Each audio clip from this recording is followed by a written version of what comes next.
Hi everyone, Dr. Patrick Vickers here from Northern Baja Gerson Center, and today I have the privilege of interviewing two patients who are actually on their way out the door today. They've been here for 3 weeks. Kim and Tom Francisi, from Long Island, New York. For those of you who don't know, Long Island, New York is the U.S. capital for breast cancer, right? And that is what we're dealing with here today. Is Kim was diagnosed with stage 3 breast cancer, 3 active tumors, 2 centimeters or less in the left breast, correct? And so she came here, she declined chemo and radiation, and she decided to come here and receive treatment at our clinic.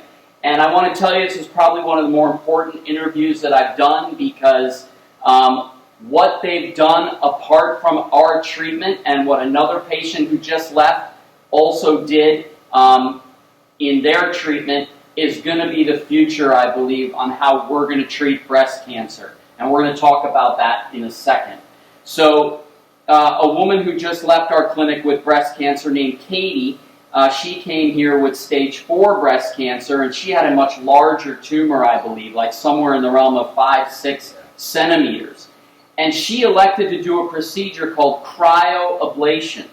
And there's a doctor in San Diego who is doing that procedure, a radiologist. It's quite fringe treatment at this point. It's not standard of care for breast cancer, but it is proving itself to be highly successful in getting rid of the tumors instead of a lumpectomy, right? And instead of a mastectomy. So we're going to talk a little bit about the cryoablation, the procedure, how it went, because she just had it done yesterday. Katie had it done a few weeks ago. And from this point on, we will be recommending that for all of our patients who have active tumors that we can get to with this procedure. But anyway, so again, the doctor in San Diego, Dr. Stryker, right? She's a radiologist, and she's doing cryoablation. You went to San Diego, how many, it was yesterday, right? Wednesday. Wednesday. Okay. The whole procedure took about 4 hours. Okay.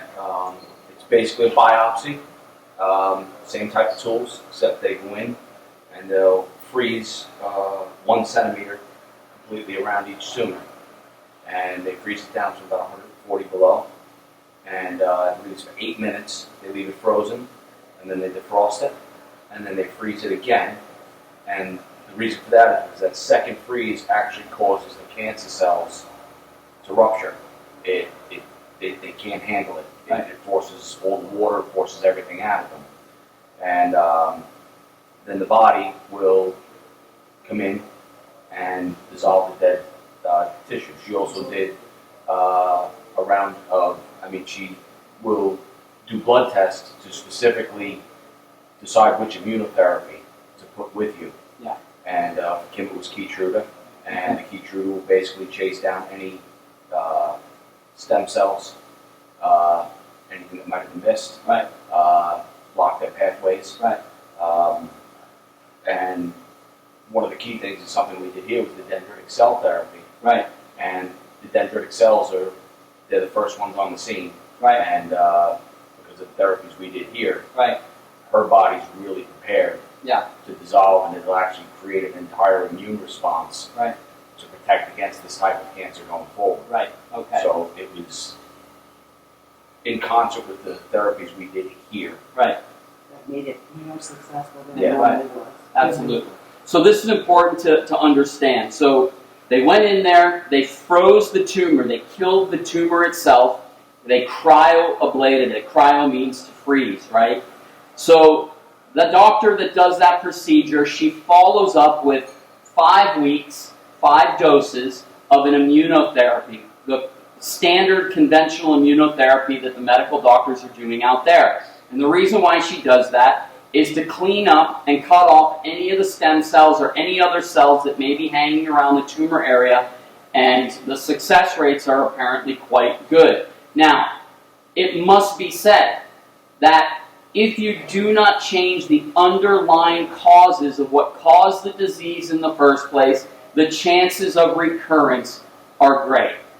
The reason why we're coming down with cancer today is because of our faulty diets, the environmental exposures, like in Long Island, for example, what's going on there, you've explained it to me. So all these things that are causing cancer, if those things are not addressed, which the Gerson therapy reigns supreme in addressing those, the chances of these things returning, regardless of immunotherapy, regardless of cryoablation, are very great. However, if you can do this cryoablation with the Gerson therapy, we believe the chances of success in treating breast cancer, prostate cancer. We have a patient here that cryoablated a kidney cancer in 2018 and now is doing the Gerson therapy and remains cancer-free to this point. So, now we're going to talk about your case, and then we're going to talk to you about Katie's case. Katie had a much larger tumor. So they went in there and created a procedure called embolization, where they actually go in and they cut off the blood supply to the tumor before cryoablating it. Now, they didn't have to do that with Kim because her tumors were 2 centimeters or less in each of her 3 tumors. So the chances of success with that, just with cryoablation, are much greater. So there's a difference in the way they'll approach that procedure based on the size of the tumor. But it can't be expressed enough. The cryoablation with the immunotherapy afterwards is not enough. In the end, it will not be enough for long-term survival. The long-term survival rates of 2 to 5 years are showing some promise, but I can guarantee you that beyond that, if the underlying metabolism of the body is not changed through detoxification, the Gerson therapy, proper supplementation, the chances of the disease coming back are very great. But it's really exciting to have these 2 patients come into our clinic and elect to do this therapy, because this is the direction that we're going to start taking our patients in that come in with this kind of a condition. Now, on another note, Tom, you've been here 3 weeks. Yeah. I was gone for 14 of those days, and you're leaving today. I walked in this morning and I didn't even recognize you. It is absolutely unbelievable what it's done for you. You look amazing compared to the first day that you walked in here. You've lost 20 pounds. Your face is thinner. Your color's back. You were very, not gray, but you were kind of pale when you came in. And it has changed your body as well. You look amazing. Yeah, no, it's I feel better. I feel healthier. The chefs here are amazing. I've learned a lot from them. I've got a whole notebook full of recipes and sauces and different things to do here, and they really can cook. Yeah, it's good. Yeah, and that's coming from someone who knows how to cook. Yeah. But anyway, no, it's been great having you. This has been a great experience for me to see what you're doing and what Katie did before you guys came.